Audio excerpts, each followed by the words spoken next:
Well, I think the key obstacle that we've often had to face from policymakers has been the view that this is a small scale solution, that it can't actually step up to the plate and provide really big solutions. And I think that's just plain wrong. I think there's been a real awakening both in the European Union and in the US to the potential for biogas, less so in the UK, but I think it will change.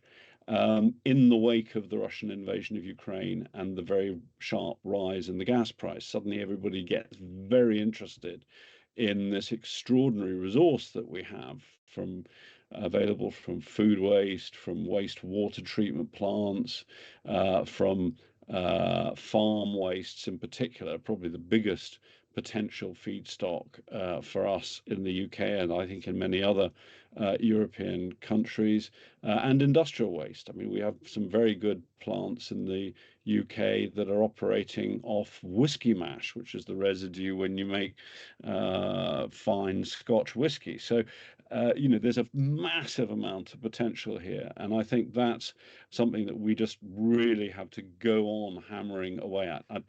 On the scale point, I would simply point out two things. First of all, in energy at any time, there's never a silver bullet. The idea that one solution, whether it's nuclear or fusion or anything else, is going to solve all problems is nonsense. There's always a mix. And biogas has a really important part to play in the mix. In the UK, for example, we could meet 10% of current gas demand. We could meet nearly a fifth of all our imports, since we import about half of our gas needs. So it's a big solution. And on current projections, if we grow the UK sector simply in line with the slowest projected growth from the International Energy Agency over the period to 2030, we will actually surpass nuclear energy in the UK in terms of terawatt hours of output in 2031. So not that far off. At the moment, we're a sector with a lot of small plants compared with the nuclear sector with very, very few very big plants. But that a big group of small plants is actually already producing nearly half of the terawatt hours of energy output of the nuclear sector.